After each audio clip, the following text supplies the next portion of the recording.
guys, Risque here, and welcome back to Phoenix Wright, Ace Attorney. So, last we left off, Maya wouldn't shut up, and she was starting to really get on my nerves. So, let's go to the Grossberg Law Offices, because his name popped back up. December 25th. Grossberg Law Offices.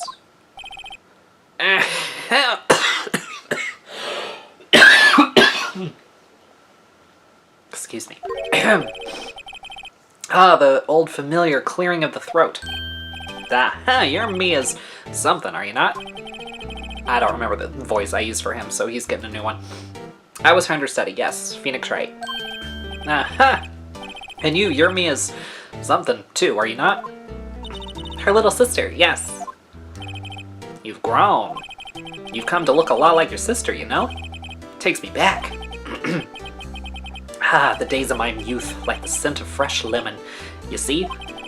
Mr. Grossberg, sir?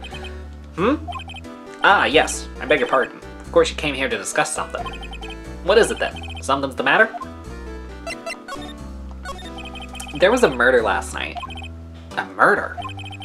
You haven't heard? I, just got up, you see?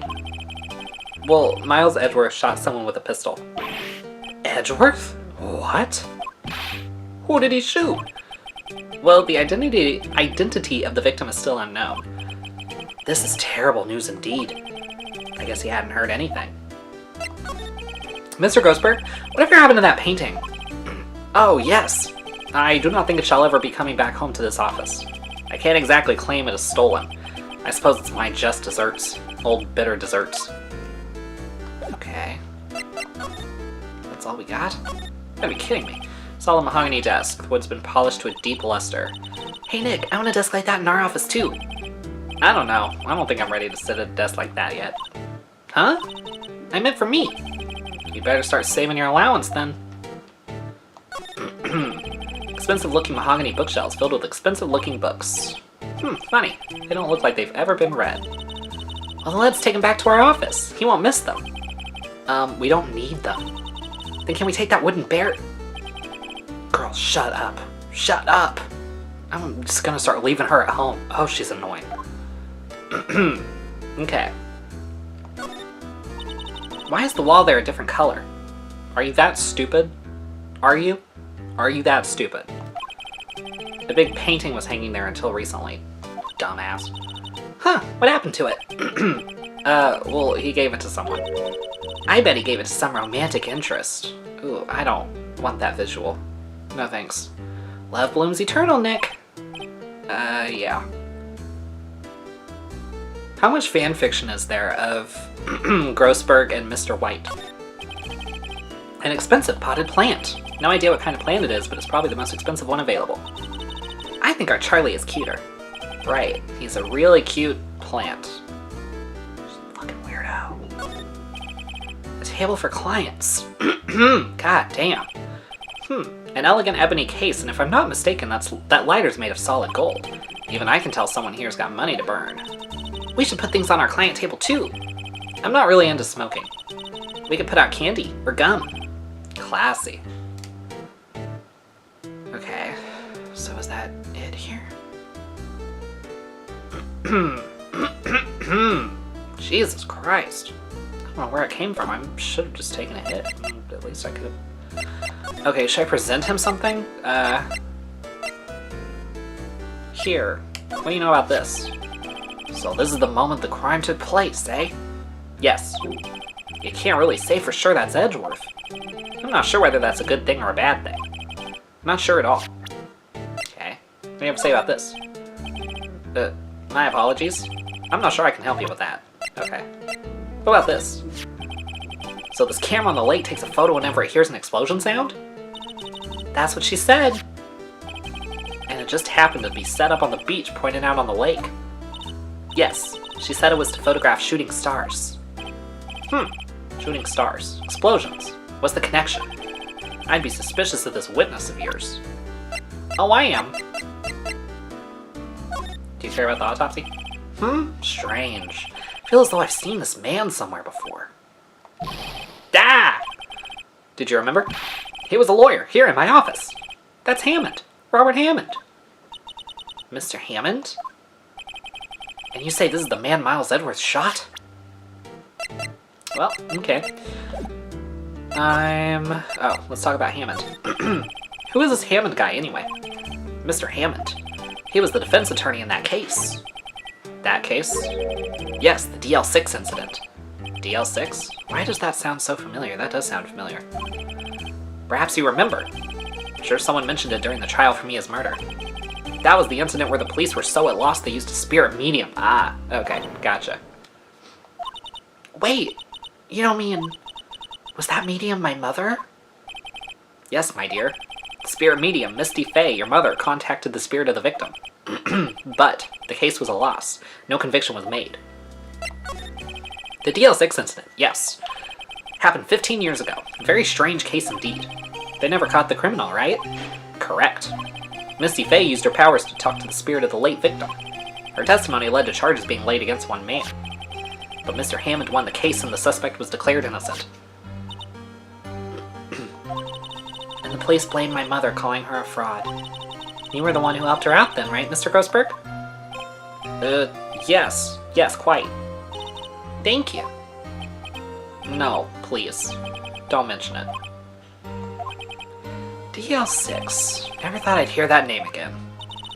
But wait, what does that case have anything to do with Mr. Edgeworth?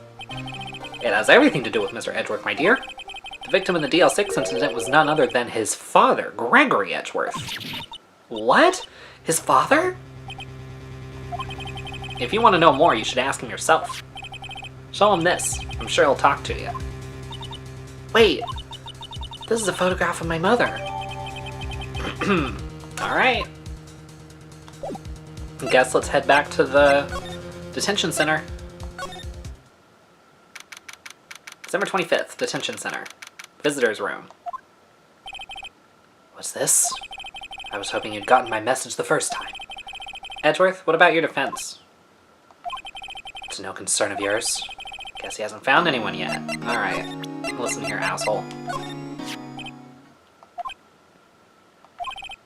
Edgeworth? It's only been a matter of hours since you last visited. Yet you've made incredible progress in your investigation. I'll admit it.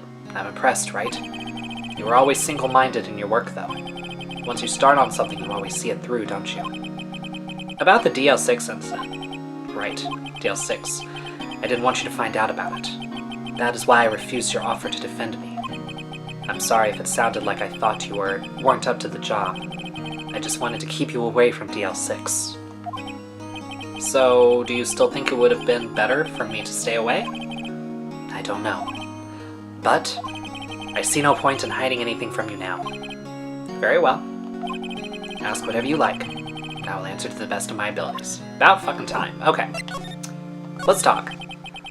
The DL6 incident was when my father died. Right before my eyes. He was shot and killed, and I saw it all. My memories from that time are foggy. I suppose it's a self-defense mechanism. In any case, the suspect was arrested. A man. It's pretty clear he was the only one who could have killed my father. The spirit medium they used to talk to my late father said the same thing. It was an attorney by the name of Robert Hammond that cleared the suspect's name. And Hammond is the victim in the Gourd Lake murder? Correct. That spirit medium, that was my mom. What? You mean your... It's strange. I thought that terrible incident was about to end, and now, this. About to end? The DL6 incident happened 15 years ago. 15 years ago, on December 28th. December 28th? The statute of limitations on the case runs out in 3 days. What? Nick? What does that mean? Well, if you shut the fuck up, maybe you'll find out. Oh, she's annoying. When a case, the statute of limitations runs out legally, the case never happened. 3 days from now, DL6 will be closed. Forever. What happened to the suspect? The one who got off innocent? I don't know. He disappeared from public view. Nobody knows where to. If he's still alive, he'd be about 50 years old now. I guess I can understand why he'd go into hiding. It'd be hard to live a normal life after being a murder suspect in such a big case. So was your father a lawyer? He was. Gregory Edgeworth. He was quite famous at the time, apparently. So you were sort of trying to follow in his footsteps? I'd rather not talk about it. Okay, understandable. Let's talk about this. Would have thought there'd be a photo. Edgeworth, did you shoot him? What do you think, Wright? I don't think you're the kind to point a gun at anyone, no. So you didn't shoot him? No, I didn't. It wasn't me. Right? It pains me to ask you this now. I know, you want us to defend you. Yes, will you? Of course we will, of course we won't. What if I say of course we won't? Is it just game over? Who could have guessed this day would come? Not me. This is my chance to finally pay you back. Pay him back? Pay me back? For what? I don't remember ever doing anything for you. Never mind, I guess you don't really need to know. Huh. My letter of request. Please give it to Detective Gumshoe. Okay. Can do. Well, I guess we should... What's that? Earthquake! Nick! It's a big one! Ooh, it's calming down. Phew, that was scary. Huh? Where's Edgeworth? There! He's on the floor in a ball, shivering. I guess he doesn't do so well with earthquakes. Well, I hope he doesn't live in SoCal. I've heard of running, but curling up in a ball? Well, I guess we're done. Mr. Edgeworth doesn't seem like he's gonna stand up anytime soon. Let's go, Nick! Right. We have to give Edgeworth's letter of request to Detective Gumshoe. Alright. Let's go do that then. December 25th. What's going on here? Eek! What's wrong, Detective? This wild lady comes in here just a while ago. Said she came to talk to y'all after hearing what Mr. Wright had to say. What's this all about, pal? A lot of heart. Why are you going around finding more witnesses? You want to give Mr. Edgeworth the death sentence, pal? No, not at all. Just, I mean, she did see something. There's nothing I can do about that. I can't go around covering up evidence. You trying to say something about the way I do my job? No, sir. Here, just take this and shut the fuck up. Look what I got. Hey, you did it, pal! Glad I waited till the last minute to file those papers. I'll rip them up and start new ones for you. Thanks, Detective. Well, see you in court tomorrow then. Good luck, pal. Hey, you guys feel that earthquake a little while back? I was worried. Worried? We're fine. I've lived out here my whole life. I'm pretty used to them by now. So where does this take place? She said Yanks, so I'm assuming somewhere up in the northeast. But I mean, sometimes southern people call it everywhere that isn't the South Yanks, so I don't know. Oh, I wasn't worried about you two. I was worried about Mr. Edgeworth. Oh, right. He did seem to overreact a little now that you mention it. Yeah, well, I'm not surprised. It was a pretty big quake. I'm gonna go check on him. You two go eat and get your rest for tomorrow's trial. Later. I wonder what it is with Mr. Edgeworth and earthquakes. I wonder. He was never that scared of them when he was in school. Then again, I only really got to know him in 4th grade. He transferred to another school after that. I wonder what happened to Edgeworth. To be continued. Alright, I wish that we were a little further into the episode. And we could just end it there since this is the last episode I'm doing of this today. But, you know, it's fine. We'll just end in the middle of the trial. That's cool. Let's go ahead and override that. Alright, let's do this. December 26th, 9:44 a.m. District Court, Defendant Lobby Number 2. Karma? That's right, Manfred von Karma. He's the best prosecutor there is. He hasn't lost a case in his 40-year career. He is a god of prosecution, right? A god. Not a single case? He'll do anything to get a guilty verdict. Anything. Sounds like someone else I know, Edgeworth. You don't understand. I mean, he'll really do anything. Manfred von Karma is a man to be feared. It's quite a claim coming from someone who forges evidence. He taught me what it really means to prosecute. The fanfiction writes its fucking self, man. What? Just picture a prosecutor as vicious as me, multiplied by a factor of 10. Shirtless, covered in baby oil. Ugh. So was he your teacher then, Mr. Edgeworth? Something like that. And now he's trying to get you found guilty? What a creep. Oh, wait. Maybe he's planning on losing on purpose to help you out. Not a chance. He hasn't lost once in 40 years. 40 years. He's as ruthless as me times 20. That's pretty ruthless. Like I said, he's a god among prosecutors. I guess it's something like Mia was to me. Speaking of Mia... Maya? Uh-huh.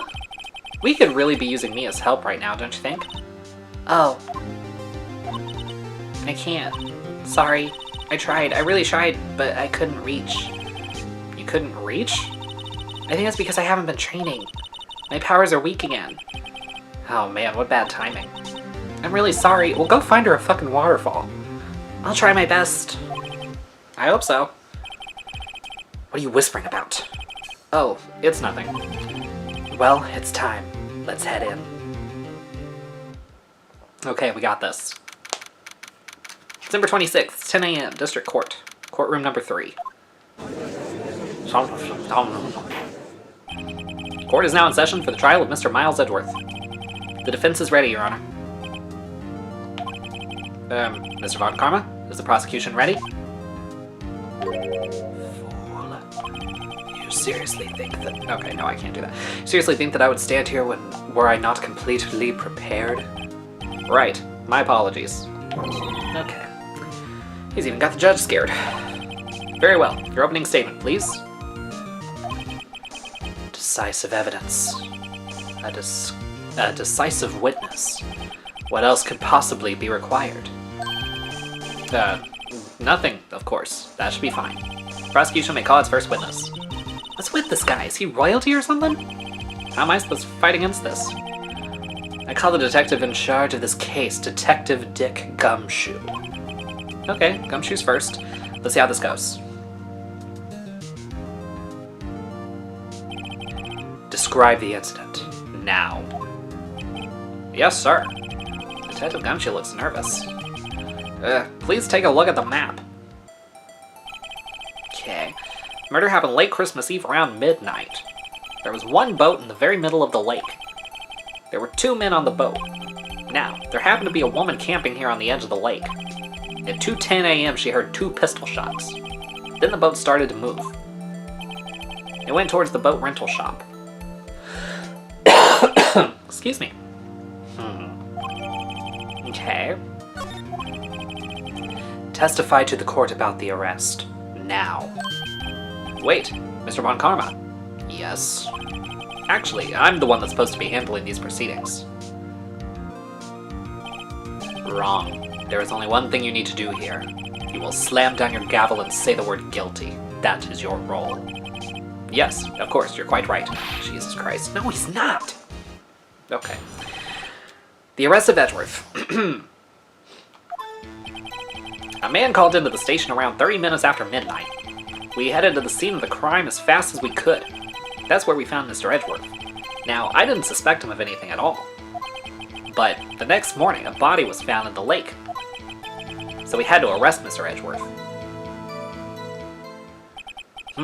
I see. Very well. Begin your cross-examination, attorney. Now.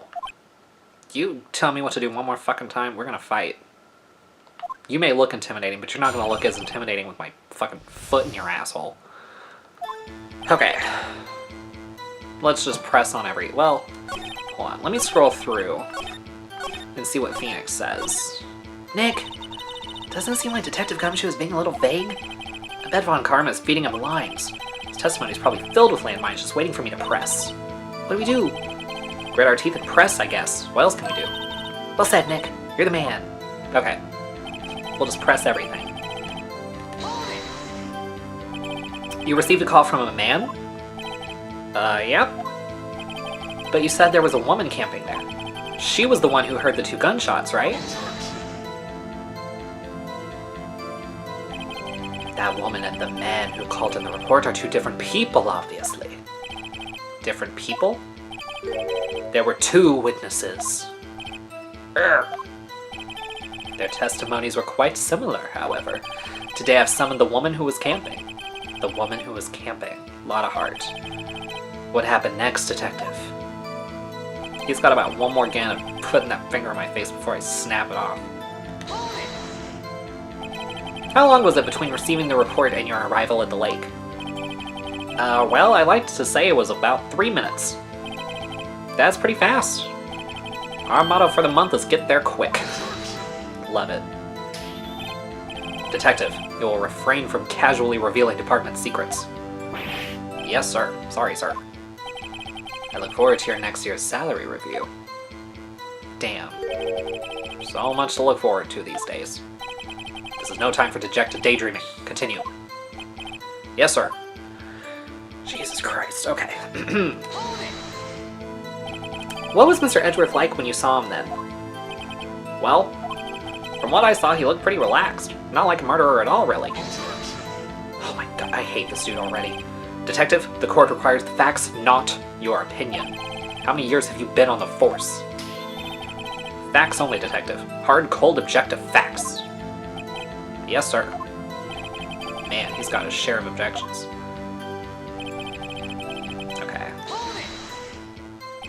Why didn't you think he was suspicious? You should know. We have a deep trust and relationship with the prosecutors. Detective, the court isn't interested in your musings.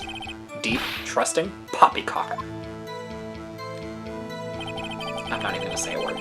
Never heard so many flippant comments from an active detective on the force. Detective Gumshoe doesn't look so good. Continue, now.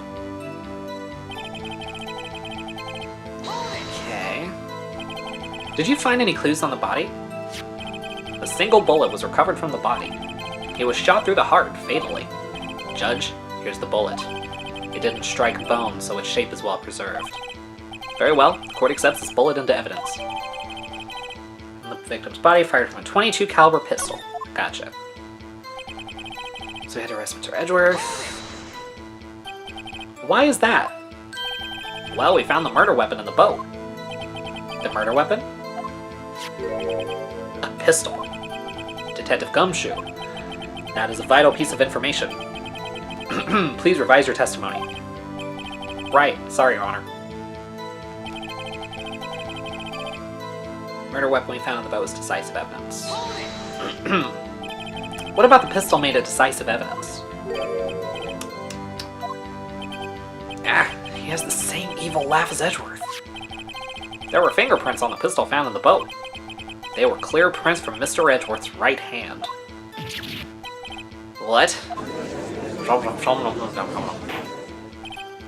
Order. Order. So Mr. Edgeworth's fingerprints were found on the murder weapon? Yes, Your Honor. Judge, this is the weapon in question. I accept it into evidence. Alright, murder weapon, .22 caliber, fired 3 times. 3 times, but he was only shot once? That doesn't make sense. Whatever. There's prints from Edgeworth's right hand. Members of the court, we now have the pistol used in the murder and the bullet found in the body. Detective? Yes, sir. Was the bullet found in the body fired from this pistol? Yes. The ballistic markings on the bullet match the pistol. Hey, Nick. What does he mean, ballistic markings? Shocking. To imagine someone here does not know something as basic as ballistic markings. Nick, he's glaring at me. Very well. I'll explain. Actually, Judge, you do it. Eh? Me? Ballistic markings are like the fingerprints of a gun. The barrel leaves distinctive marks on each bullet it fires. You can examine these ballistic fingerprints to see which gun fired the shot. It's quite accurate. Indeed. This leads to one inevitable conclusion. The bullet found in the victim's heart was without a doubt fired from this pistol. This pistol, which, as you may recall, was covered with the defendant's own fingerprints. Order! Order! This is bad. This makes it look like Edgeworth did it. Well, Judge, I'd say it's almost decisive, yes. Honestly, I could declare a verdict at this point. However... You wish to hear the witness speak, no doubt. Very well. I am somewhat fatigued, and so I will take a brief break. I will call my witness after the recess, which will last 10 minutes. Judge? Yes?